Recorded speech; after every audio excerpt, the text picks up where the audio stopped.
Hello student, स्वागत है आपका अपने चैनल अवली पाठशाला एमपी में। आज हम हमारे इस वीडियो में देखेंगे एडग्रेड अभ्यास पुस्तिका कक्षा 5 विषय हिंदी। पाठ पाठ रहेगा पांचवा, ईदगाह। ये हमारी नई बुक रहेगी एडग्रेड अभ्यास पुस्तिका सेशन 2026-27। यहाँ इंडेक्स में पाठ 5 ईदगाह पेज नंबर 20 से 23 तक सारे कवर करेंगे क्वेश्चंस को। यहाँ से शुरू होता है पाठ 5 ईदगाह। सबसे पहले बहुविकल्पी प्रश्न, सही विकल्प छांटकर लिखिए। प्रश्न नंबर पहला, हामिद क्यों प्रसन्न था? ए ऑप्शन, वह दादी अमीना की गोद में सोता था, उसके पास एक पुरानी टोपी थी, उसके अब्बा जान आने वाले थे, उसे बहुत से पैसे मिलने वाले थे। ऑप्शन नंबर सी करेक्ट होगा, उसके अब्बा जान आने वाले थे। प्रश्न नंबर दूसरा, वह काला घोड़ा है, वाक्य में विशेष शब्द कौन सा है? तो यहाँ पर ऑप्शन देखेंगे, वह काला घोड़ा या है। तो यहाँ पर ऑप्शन नंबर सी करेक्ट होगा, घोड़ा, क्योंकि विशेष वह शब्द होता है जिसकी विशेषता बताई जाती है। तो यहाँ पर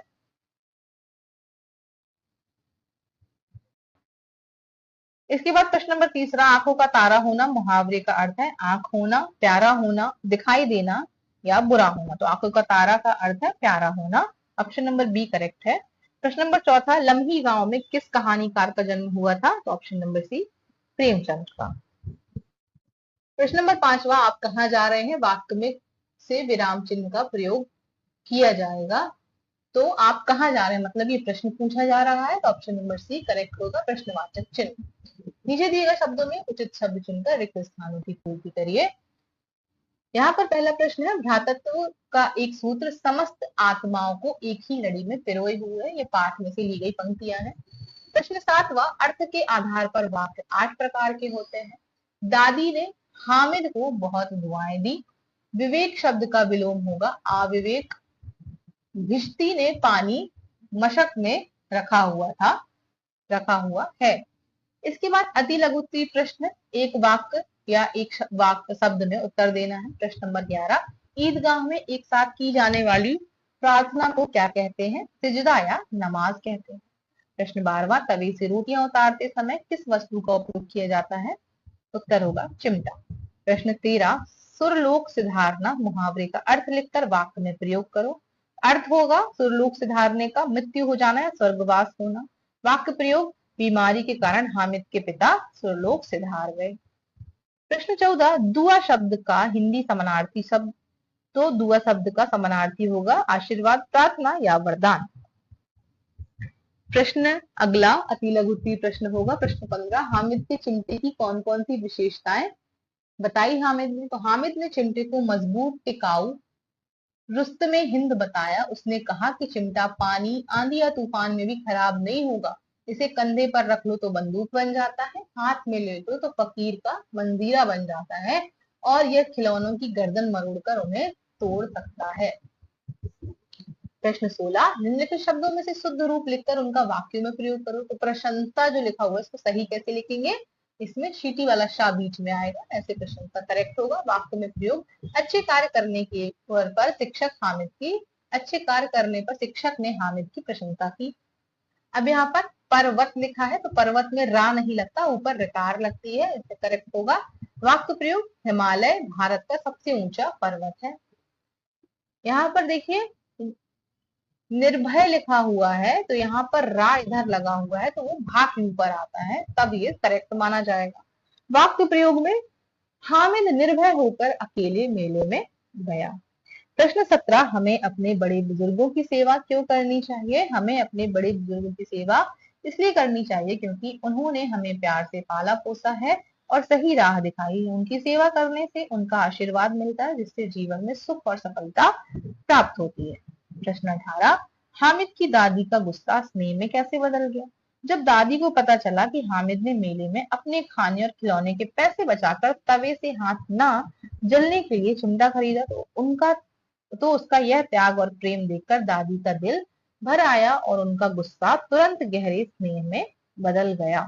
तो आपने अगर पाठ में देखा होगा तो वहां पर सभी बच्चे मेले में जाते हैं,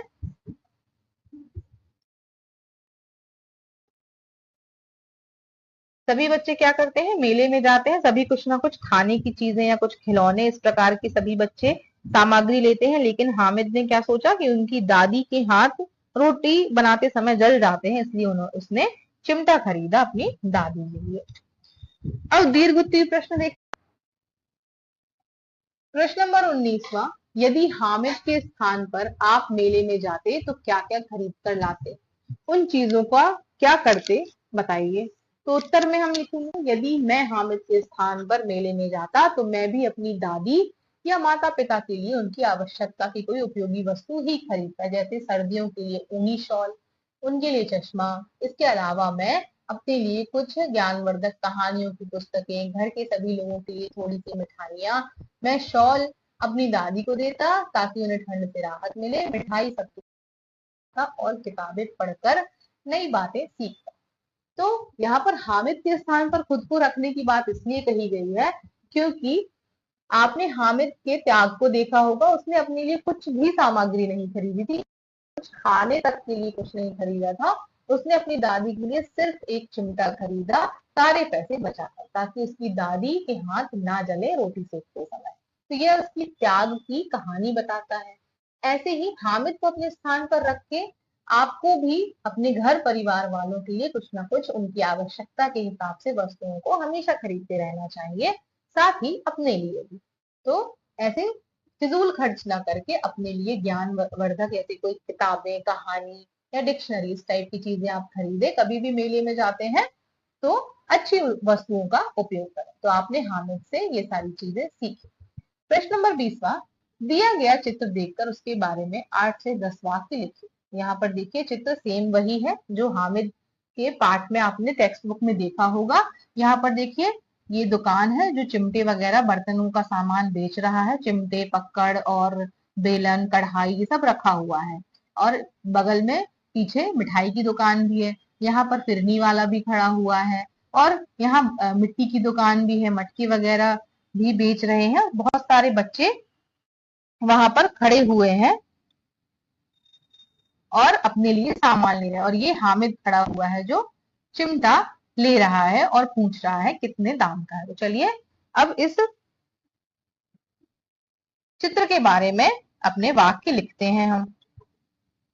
तो सबसे पहले यह चित्र एक गांव के मेले, संभवतः ईद के मेले या सुंदर दृश्य प्रस्तुत करता है ना। यह मेला किसका है, ईद के मेले या किसी मेले का सुंदर दृश्य बताता है। दूसरा, मेले में काफी भीड़ भाड़, उत्साह और चहल पहल दिखाई दे रही है ना। चित्र को देखकर लग रहा है बहुत से लोग यहाँ पर देखिए, पीछे झूले भी हैं, भीड़ भाड़ जैसा क्षेत्र लग रहा है। तीसरा, चित्र के मध्य में एक लोहे के सामान और बर्तनों की दुकान, ये देखिए अभी हमने बताया ये बर्तनों की दुकान है मध्य में। चौथा, दुकानदार अपनी दुकान पर चिमटे, कड़ाही, तवे और अन्य घरेलू सामग्री बेच रहा है, हमने चित्र देखकर पहले ही ये डिस्कस किया है। पांचवा, दुकान के सामने एक छोटा बच्चा खड़ा है जो ध्यान से लोहे के चिमटे को देख रहा है, यह हामिद का दृश्य प्रतीत होता है ना। हमने पहले भी बताया कि यह हामिद हो सकता है, यह चिमटा खरीद रहा है। प्रश्न छठवा, पॉइंट छठवा, पीछे कुछ महिलाएं और अन्य बच्चे भी अपनी मनपसंद चीजों को खरीदारी कर रहे हैं। कुछ महिलाएं जो पीछे खड़ी हुई हैं और बच्चे ये भी खरीदारी कर रहे हैं। सातवां पॉइंट, एक व्यक्ति हाथ में फिरकी लिए है, कागज के खिलौने लिए हुए खड़ा है जो बच्चों को आकर्षित कर रहा है। ये आपने हमेशा कभी ना कभी मेलों में देखा होगा, इसको हम हाथ में पकड़ते हैं और भागते हैं हवा की तरफ, तो हवा से यह गोल गोल घूमता है। अब पॉइंट आठवां, सभी लोग पारंपरिक कपड़ों में सजे धजे हैं और मेले का पूरा आनंद ले रहे हैं। नौवां पॉइंट, यह चित्र मुंशी चंद प्रेमचंद की प्रसिद्ध कहानी ईदगाह के उस मार्मिक प्रसंग को दर्शाता है जहां हामिद अपनी दादी के लिए चिमटा खरीदता है। 10वां पॉइंट, कुल मिलाकर यह चित्र भारतीय ग्रामीण मेलों की संस्कृति, सादगी और रौनक को जीवंत करता है। तो हमने इस पाठ में देखा हामिद और उसकी दादी की कहानी, और उसके सभी स्कूल के बच्चे या मोहल्ले के बच्चे जो एक मेले में जाते हैं, मेले में जाकर वे सब अपनी पसंद की कुछ ना कुछ चीजें खरीदते हैं, लेकिन उनमें से हामिद एक ऐसा लड़का होता है जो अपनी दादी के लिए चिमटा खरीदता है ताकि उनके हाथ रोटी से ना जले या रोटी बनाते समय ना जले। और हमने इस मेले के चित्र से भी समझा, आपकी टेक्स्ट बुक में भी ऐसा ही चित्र बना होगा जहां पर ये सारी चीजें दिखाई दे रही होंगी, चित्र से संबंधित सारी, ईद से रिलेटेड सारे चित्र में संबंध दिख रहा होगा। इस प्रकार से हमारा पाठ यहीं पर समाप्त होता है। आई होप आपने इस चैप्टर ईदगाह को बहुत अच्छे से समझा होगा। इसके सारे क्वेश्चन आंसर अपने टेक्स्ट बुक में जरूर लिखे होंगे। ऐसे ही सारे चैप्टर्स को अपनी वर्क बुक में लिखने के लिए प्लेलिस्ट में विजिट करें और अपने संबंधित पाठ को सॉल्व करें। बने रहे हमारे चैनल पर, लाइक शेयर सब्सक्राइब करना ना भूलें। Thanks for watching.